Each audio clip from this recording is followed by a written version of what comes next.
Alhamdulillah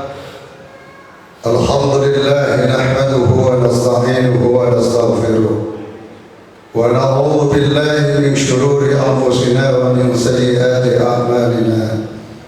Man yahdihillahu fala mudilla lahu wa man yudlilhu fala hadiya lahu. Asyhadu an la ilaha illallah wahdahu la syarika lahu wa asyhadu anna Muhammadan abduhu wa rasuluhu la nabiyya ba'dahu. Allahumma salli wa sallim wa barik ala hadha an-nabiyil karim wa ala alihi wa ashabihi ajma'in. Amma ba'du, fa usikum wa nafsi bi taqwallah wa ta'atihi la'allakum tuflihun. Qala Allah ta'ala fil Qur'anil Karim wa huwa asdaqul qailin. A'udzu billahi as-sami'il 'alim minasy syaithanir rajim. Bismillahirrahmanirrahim. Ya ayyuhalladzina amanu taqullaha wa qulu qawlan sadida yuslih lakum a'malakum wa yaghfir lakum dhunubakum wa may yuti'illaha war rasula faqad faza fawzan 'azima. Wa qala aidan fi ayatil ukhra dhahara al-fasadu bil barri wal bahri bima kasabat aydin nas. Sadaqallahul azim wa sadaqa Rasulullah sallallahu alaihi wasallam. Hadirin kaum muslimin sedang diundang rahimakumullah. Puji serta syukur kita panjatkan ke hadirat Allah Subhanahu wa taala. Pada kesempatan siang hari ini kita sama-sama dapat bersimpuh. Kita dapat hadir di masjid yang mulia ini.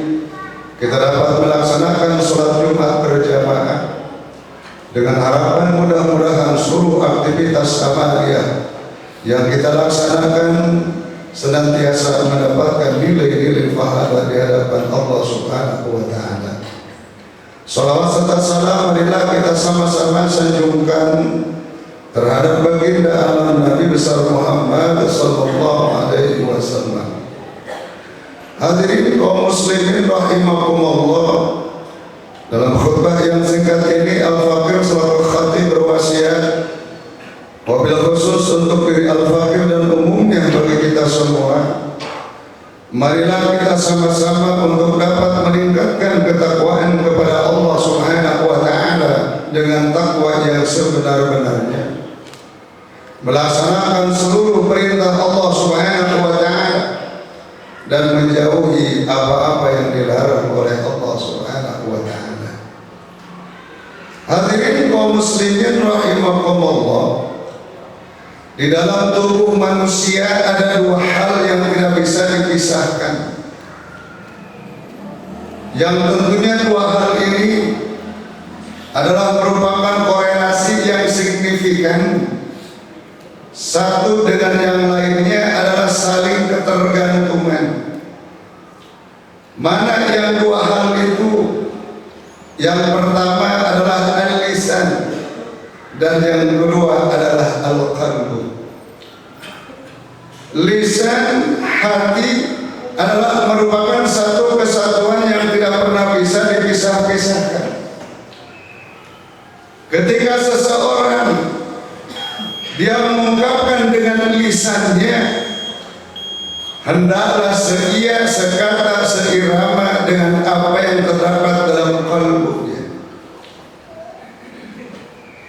Sayyidina Abu Bakar Siddiq, beliau mengibaratkan bahwasannya antara lisan dengan hati itu seperti daratan dan lautan.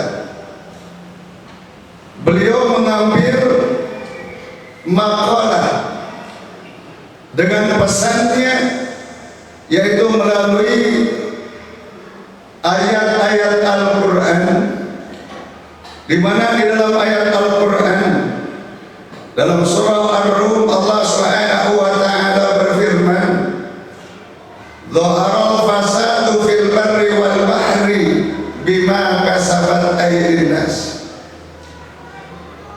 telah nampak kerusakan baik di daratan maupun di lautan akibat daripada tangan-tangan jahil manusia. Lalu Abu Bakar Siddiq mengibaratkan bahwa al-barru huwa al-lisan. Yang dikategorikan daratan itu adalah lisan. Kenapa? Karena lisan adalah ucapan yang bisa didengar, ucapan yang bisa mengungkapkan apapun yang mereka ucapkan. Ketika ucapan-ucapan yang keluar dari lisan seseorang, kemudian ucapannya tidak bermanfaat dan cenderung menjadikan sebuah perbuatan dosa dan maksiat, maka ucapan inilah akan membuat angkara murka, akan membuat kerusakan, bahkan akan dapat menyakiti hati sesama saudaranya. Hadirin kaum muslimin rahimakumullah, apabila lisan ini berkata dengan baik, lisan ini berkata dengan benar, maka akan memberikan manfaat, akan menyenangkan hati orang lain, dan akan menjadi sebuah kebaikan baik di dunia maupun di akhirat kelak nanti. Sebagaimana Allah Subhanahu wa Ta'ala mengingatkan kepada kita dalam surah Al-Ahzab ayat 70-71, Allah Subhanahu wa Ta'ala berfirman, ya ayyuhalladzina amanu taqullaha wa qulu qawlan sadida. Wahai orang-orang yang beriman, bertakwalah kepada Allah Subhanahu wa Ta'ala, wa qulu qawlan sadida, dan ucapkanlah ucapan-ucapan yang baik, ucapan-ucapan yang benar, ucapan-ucapan yang dapat memberikan manfaat.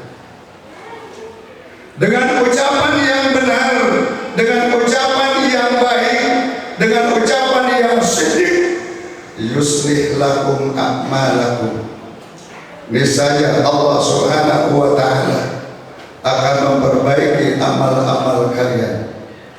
Wa yaghfir lakum dzunubakum, dan Allah Subhanahu wa Ta'ala akan mengampuni dosa-dosa kalian. Wa may yuti'illaha wa rasul faqad faza fawzan 'azima. Barang siapa yang taat terhadap Allah dan Rasulnya, maka sungguh dia telah memperoleh kemenangan yang sangat besar. Hadirin kaum muslimin rahimakumullah, maka diibaratkan oleh Sayyidina Abu Bakar Siddiq al-barru ay al-lisan. Maka ketika lisan berkata tidak benar, ketika lisannya rusak, ketika ucapannya rusak, maka sesungguhnya mereka akan ditangisi oleh siapa? Oleh makhluknya, yaitu oleh sesama manusia. Faman fasada lisan bakat alaihi nufus. Barang siapa yang rusak lisannya, maka manusia yang akan menangisinya. Artinya mereka merasa sakit, mereka merasa tersinggung, mereka merasa terzalimi, maka itulah diakibatkan daripada lisan-lisan yang rusak, daripada ucapan-ucapan yang kotor, daripada qaulul zur, ucapan-ucapan yang tidak baik. Kemudian Sayyidina Abu Bakar Siddiq mengibaratkan bahwa al-bahru huwa al-qalbu. Jadi lautan seperti hati. Kenapa? Beliau mengatakan faman fasadal bahru bakat alaihil malaikah. Apabila hatinya rusak, apabila hatinya hancur, apabila hatinya binasa, maka malaikat yang menangisinya. Artinya seringkali hati dinodai oleh sifat-sifat tercela. Hati seringkali dinodai dan dikotori oleh sifat-sifat yang dimurkai oleh Allah Subhanahu wa Ta'ala. Seperti halnya ada seseorang yang punya sifat kedengkian, ada orang yang sifatnya hasud, ada orang yang mempunyai sifat takabur, sombong, bahkan tidak sedikit mereka mempunyai hati yang syirik kepada Allah Subhanahu wa Ta'ala. Hadirin kaum muslimin rahimakumullah, ketika hati berbeda dengan lisan, ketika hati menemukan sesuatu pandangannya kemudian tidak sesuai dengan lisan yang diucapkannya, maka orang tersebut akan masuk ke dalam kategori orang-orang munafik. Sebagaimana dijelaskan dalam hadis Rasulullah SAW, ayatul munafik salatun, idza hadatsa kadzaba, wa idza wa'ada akhlafa, wa idza tughina khana. Bahwa tanda-tanda orang yang terkena penyakit munafik itu ada 3 tandanya. Apabila dia berbicara dusta, tidak sesuai dengan apa yang terdapat dalam kalbunya. Apabila dia berjanji, dia suka ingkar, dan apabila dipercaya, dia khianat. Maka penyakit inilah yang dapat menghancurkan terhadap tatanan-tatanan kehidupan pribadinya dan dapat merusak terhadap orang lain.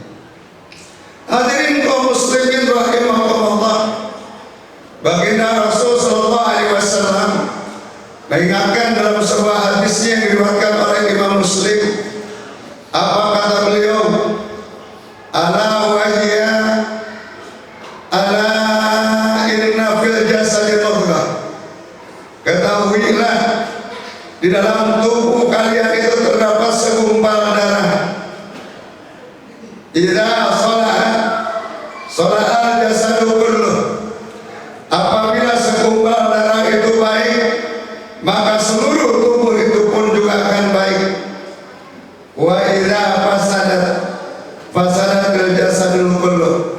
Dan apabila segumpal darah itu jelek, segumpal darah itu jahat, segumpal darah itu buruk, maka seluruh tubuhnya akan buruk. Apa yang disebut dengan mudghah? Ala wahya al-qalbu. Ketahuilah bahwa segumpal darah itu adalah hati yang bersemayam dalam tubuh manusia. Hadirin kaum muslimin rahimakumullah, maka tentunya hati ini sangat penting sekali untuk menumbuhkan semua apa yang kita kerjakan. Semuanya berasal daripada hati. Hati kita selalu ingat kepada Allah Subhanahu wa Ta'ala. Setiap pekerjaan yang kita lakukan dalam hati kita semata-mata karena Allah Subhanahu wa Ta'ala. Kita sholat karena Allah, kita sedekah karena Allah, kita bekerja karena Allah. Maka ketika tersemayam dalam hati niat-niat yang tulus dan ikhlas, maka itulah yang akan menjadi kebaikan kita. Akan tetapi manakala dalam hati kita terjadi sesuatu hal yang tercela, karena ingin dipuji, karena ingin disanjung, karena pencitraan, seluruh amalia yang pernah diperbuatnya, maka tidak akan pernah bernilai di hadapan Allah Subhanahu wa Ta'ala. Hadirin kaum muslimin rahimakumullah, mari kita sama-sama untuk dapat menanamkan keikhlasan dalam hati kita. Jauhkan daripada sifat-sifat tercela, jauhkan daripada sifat-sifat hasud, jauhkan daripada sifat-sifat iri dan dengki. Hiasi hati kita dengan sifat-sifat ikhlas dengan sifat-sifat tulus semata-mata apa yang kita perbuat karena Allah Subhanahu wa Ta'ala. Karena sesungguhnya di mata Allah Subhanahu wa Ta'ala yang akan menjadikan kunci kesuksesan ibadah kita hanyalah kuncinya keikhlasan. Wa ma umiru illa liya'budullaha mukhlishina lahu. Setiap apa yang kita laksanakan, perintah-perintah Allah Subhanahu wa Ta'ala yang kita lakukan, Allah tidak akan pernah menerima seluruh amal ibadahnya melalui dalam hatinya, terkecuali ada keikhlasan di dalam hatinya. Maka keikhlasan inilah yang sangat penting. Sekecil apapun amaliyah kita, manakala didasari dengan keikhlasan, maka seluruh amaliyah kita akan diterima oleh Allah Subhanahu wa Ta'ala. Akan tetapi manakala amaliyah kita banyak berbagai macam perbuatan-perbuatan kebaikan yang bisa dipertontonkan di hadapan manusia, akan tetapi hatinya tidak ikhlas karena Allah Subhanahu wa Ta'ala, semuanya akan sirna, tidak akan pernah mendapatkan nilai-nilai kebaikan di hadapan Allah Subhanahu wa Ta'ala. Mudah-mudahan kita beribadah, kita beramal saleh, kita melakukan berbagai macam perintah Allah Subhanahu wa Ta'ala dengan ketulusan dan keikhlasan. Inilah yang akan menjadikan cikal bakal untuk diterima seluruh amal ibadah kita oleh Allah Subhanahu wa Ta'ala. Allah tidak akan pernah memandang apakah itu seorang ulama, apakah itu seorang cendekiawan, tetapi Allah Subhanahu wa Ta'ala akan menerima dan menilai ketika seorang hambanya mempunyai keikhlasan di dalam dirinya. Amin ya Allah ya Rabbal Alamin. Mudah-mudahan kita selalu diberikan kekuatan oleh Allah Subhanahu wa Ta'ala, keimanan yang teguh, keikhlasan yang tulus. Mudah-mudahan ini kesemuanya adalah bekal kita untuk menuju kebahagiaan, keselamatan baik di dunia maupun di akhirat kelak nanti. Amin ya Allah ya Rabbal Alamin. Barakallahu li wa lakum fil Qur'anil azim wa nafa'ani wa iyyakum bima fihi minal ayati wa dzikril hakim wa taqabbal minni wa minkum tilawatahu innahu huwas samiul alim. Aqulu qali hadza wa astaghfiruh innahu huwal ghafurur rahim.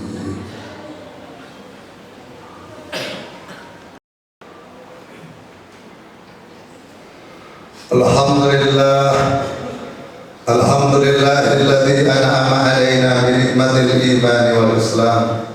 Asyhadu an la ilaha illallah wahdahu la syarika lah wa asyhadu anna Muhammadan abduhu wa rasuluhu khairul anam.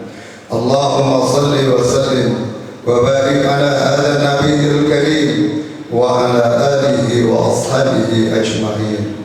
Amma ba'du fa ya ibadallah ittaqullaha mastata'tum wa sari'u ila maghfiratir rabbil alamin wa'lamu anna Allah subhanahu wa ta'ala amarakum bi amrin bada'a bi nafsihi wa sanna bi malaikatin musabbihati bi qudsihi faqala ta'ala wa lam yazal qailan 'alima inna Allah wa malaikatahu yusalluna 'alan nabi ya ayyuhalladzina amanu sallu 'alaihi wa sallimu taslima.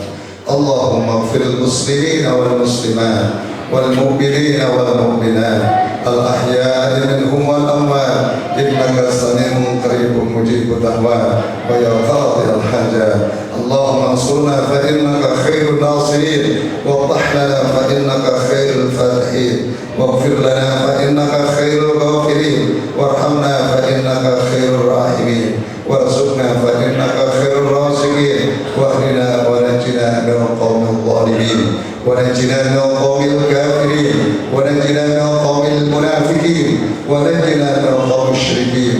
اللهم إنا نعوذ بك من جهد البلاء ودرك الشقاء وسوء القضاء وشماتة الأعداء. اللهم إنا نعوذ بك من علم لا ينفع ومن قلب لا يخشى ومن نفس لا تشبع ومن دعاء لا يستجاب له. ربنا تقبل منا إنك أنت السميع العليم وتب علينا إنك أنت التواب الرحيم.